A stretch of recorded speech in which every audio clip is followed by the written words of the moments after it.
कि मेरी बारी आई।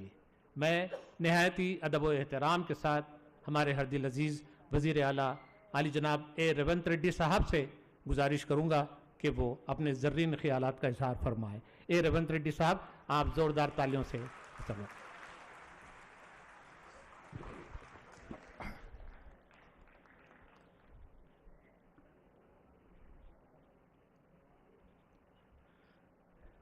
మౌలానా అబుల్ కలాం ఆజాద్ గారి 137వ జయంతి సందర్భంగా తెలంగాణ రాష్ట్ర ప్రభుత్వం ఏర్పాటు చేసిన ఈ కార్యక్రమానికి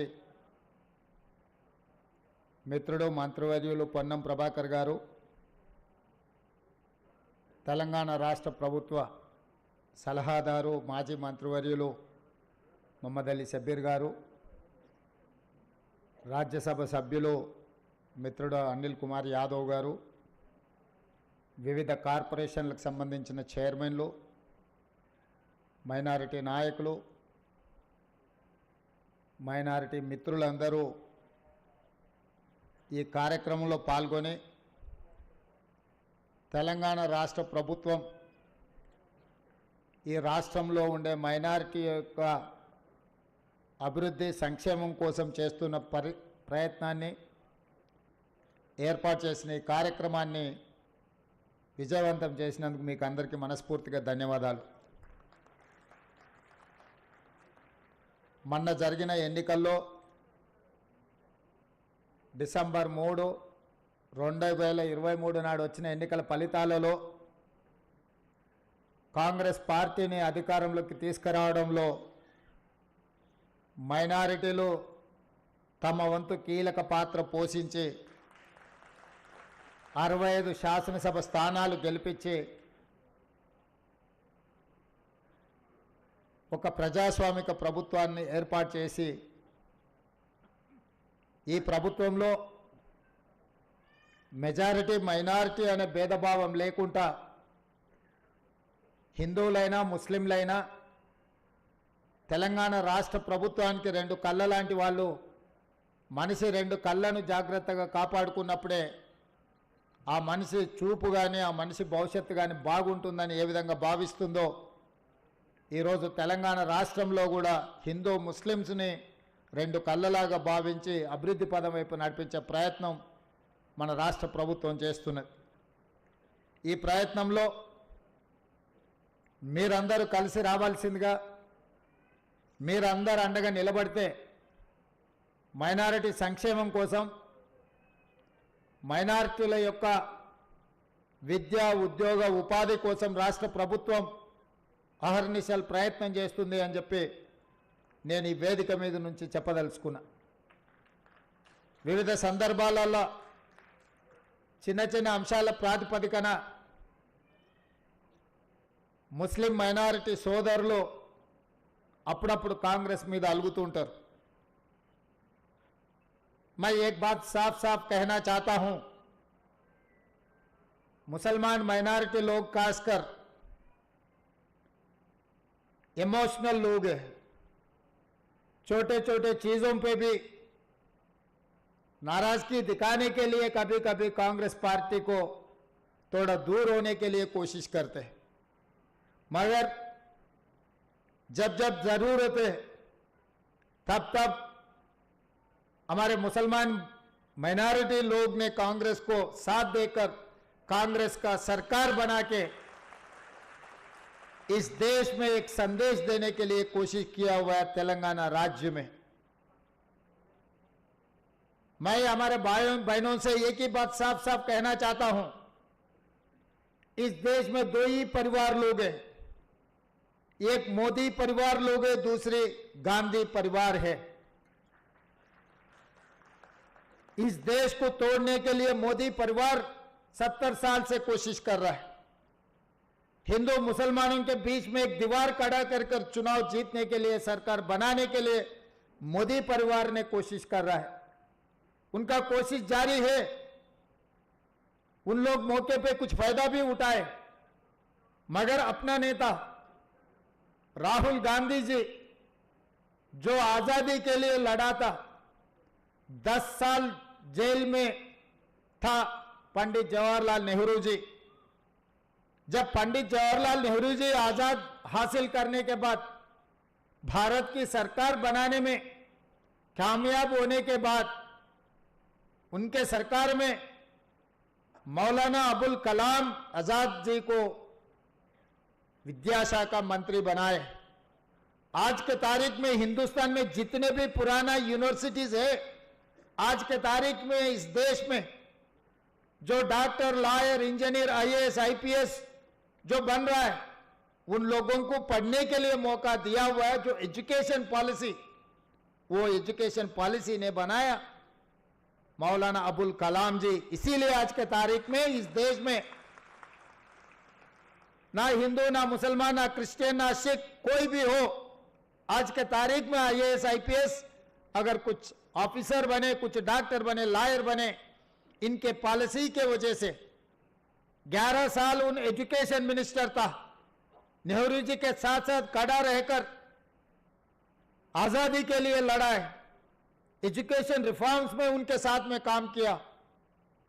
पूरा दुनिया में आज के तारीख अपने नौजवान कोने कोने पे आज सॉफ्टवेयर इंजीनियर्स बने बोले तो मौलाना अबुल कलाम जी जो एजुकेशन पॉलिसी लाए इस देश में लागू किए, इसीलिए हम लोग डॉक्टर, लॉयर, इंजीनियर बने। ये कुछ लोग भूल जा रहे हैं। कुछ लोगों को याद दिलाना है, याद रहे तो भी बुले जैसा कुछ काम करते रहते हैं। उन लोगों को याद दिलाने का जिम्मेदारी हमारी है। हम मुसलमानों को कभी वोट के मिशन जैसा नहीं देखे, हमारे भाई जैसा देखे, हमारे बहनों के जैसा देखे, हमारे साथियों का जैसा देखे, इस देश के हिस्सेदारी के जैसा देखे। इस आजाद के लिए जो लड़ा, जो मरा, जो शहीद हुए, हमारे भाई लोग बहुत कुछ किए। इसीलिए हमारे परिवार में हिस्सेदार समझते हैं हम लोग। राहुल गांधी जी ने कन्याकुमारी से लेकर कश्मीर तक 150 दिन 4000 किलोमीटर पैदल चलते हुए तेलंगाना राज्य में भी आए। कर्नाटक से तेलंगाना, मक्तल, महबूब नगर से पदयात्रा शुरू किए। 4 मीनार कने, जहां पर हिंदू मुसलमान के लड़ाई, कम्युनल वायलेंस में राजीव गांधी जी, बड़े भाई हनुमंतराव जी के नेतृत्व में सद्भावना यात्रा जहां 4 मीनार के सामने किया था, राहुल गांधी जी भी वहीं आके तिरंगा झंडा लहराया। ये हिंदुस्तान, हिंदू मुसलमान का दोनों को साथ लेकर चलने के लिए, नफरत के बाजार में मोहब्बत के दुकान खोलने के लिए मैं आया। इसीलिए 4 मीनार पर मैं खड़ा रहकर मक्का मस्जिद के सामने ये ऐलान किया, हिंदू मुसलमान भाई भाई। उनके बाद देकर आप लोग हमें मदद दिए, सरकार बनाए। मगर एक बात तो मैं नाराज हूं, क्योंकि 119 में कांग्रेस पार्टी से एक माइनॉरिटी को भी आप नहीं जिताए। पार्टी ने टिकट दिया हुआ है, पार्टी ने कोशिश किया हुआ है, मगर आप लोग इकट्ठा होकर कांग्रेस पार्टी से एक एमएलए को नहीं बनाया। इसीलिए आज सरकार में मंत्री नहीं है माइनॉरिटी का। पार्टी ने कोशिश की है, मौके पे फायदा उठाना, मौके पे आप सब लोग इकट्ठा होकर आपके भाई को, आपके साथियों को जिताए तो सरकार में हिस्सेदार बनेंगे।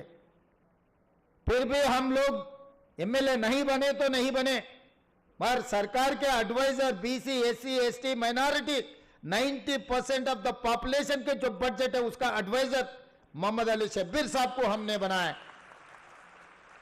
आज मंच पे 8 कारपोरेशन के चेयरमैन यहां पर बैठा हुआ है। 8 कारपोरेशन को मैं जिम्मेदारी लेते हुए 2 महीने के अंदर 8 कारपोरेशन में, आज तक कंबाइंड स्टेट में भी कभी आंध्र प्रदेश, तेलंगाना मिलजुल के रहे, जब भी 8 कारपोरेशन माइनॉरिटीज को नहीं मिला है। मैं गर्व से कहना चाहता हूं, माइनॉरिटी का हिस्सा घर पे भेज दिए। मैं जैसा रमजान में आप बिरयानी भेजते घर घर पे, वैसे ही माइनॉरिटी का हिस्सा मैं अलग बांट के माइनॉरिटी भाइयों को दिए। और जैसे भी एमएलसी, 4 एमएलसी हम बनाए तो आमिर अली खान माइनॉरिटी सियासत पेपर वाले को वो पूछा भी नहीं, हमें वो एमएलसी पूछा भी नहीं, मगर माइनॉरिटी का हिस्सा देने के लिए दिल्ली से हुकुम जारी हुए। मल्लिकार्जुन खड़गे जी और राहुल गांधी जी ने ये कहा 4 में से 1 माइनॉरिटी को दो, तो आमिर अली खान आज एमएलसी बनकर मंच पे बैठा हुआ है। जिस दिन राजशेखर रेड्डी जी मुख्यमंत्री था, उनके पेशी में माइनॉरिटी ऑफिसर जन्नत हुसैन साहब था। उसके बाद कोई मुख्यमंत्री के पेशी में कोई माइनॉरिटी ऑफिसर नहीं था। मगर आज रेवंत रेड्डी के सरकार में मुख्यमंत्री आपके दफ्तर में IG cadre officer, minority officer को, आईजी कैडर वाले को हमारे मुख्यमंत्री दफ्तर में माइनॉरिटी ऑफिसर को लगा कि आप लोग आए तो आप लोगों से बात करने के लिए, आपकी जिम्मेदारी उठाने के लिए। एडिशनल एडवोकेट जनरल अभिनय शबीर भाई ने कहा 70 साल में कभी भी एक माइनॉरिटी एडिशनल एडवोकेट जनरल किसी ने नहीं बनाया। कांग्रेस सरकार ने इस बार बनाया इमरान अली खान को। पब्लिक सर्विस कमीशन में आपके हिस्सा, पब्लिक सर्विस कमीशन में आपके मेंबर को दिए। वाइस चांसलर में माइनॉरिटी को हम लोग भागीदारी किए। ये सब किस लिए हुआ? आप लोग कांग्रेस के सरकार ने बनाया, इसीलिए आपके हिस्सा आपके घर पे आ गए। वो कॉलेज हो, सीट हो, सरकार नौकरियों में, टीचरों में जो 720 या 725 जो नौकरी मिला कांग्रेस के सरकार बनने के वजह से। इस देश का राष्ट्रपति कितना बड़ा, फर्स्ट सिटीजन ऑफ इंडिया, राष्ट्रपति माइनॉरिटी को बनाया कांग्रेस पार्टी ने।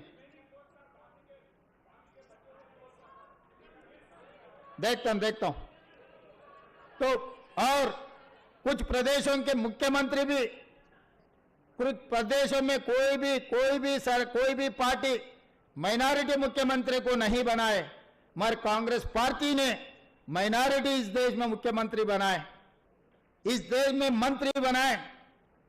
इस देश में कांग्रेस पार्टी के अध्यक्ष कंबाइंड आंध्र प्रदेश में कमालुद्दीन साहब को कांग्रेस पार्टी के अध्यक्ष ने बनाया, कांग्रेस पार्टी ने। ये सब कांग्रेस रहने के वजह से, आप लोग कांग्रेस को जिताने के वजह से ये सब हो जा रहा है। मगर कभी कभी रीजनल पार्टी आप लोगों को ये सर्कस दिखा रहे, भाई वो शेरवानी डाल के आपके साथ में बैठकर रमजान में बिरयानी खा लिए, कुर्बानी खा लिए, तो उन्होंने उर्दू में 2000 लफ्ज शहरे बोल दिए, तो आप लोग उसमें सेंटिमेंट से उनके साथ जा रहे। यहां पर वोट ले रहे, दिल्ली में जाके किसको दे रहा है वो वोट, आप लोग सोचो। आज के तारीख में हिंदुस्तान में 4-5 पार्टी नहीं है, खाली 2 है। वो 2, एक मोदी परिवार, दूसरे गांधी परिवार।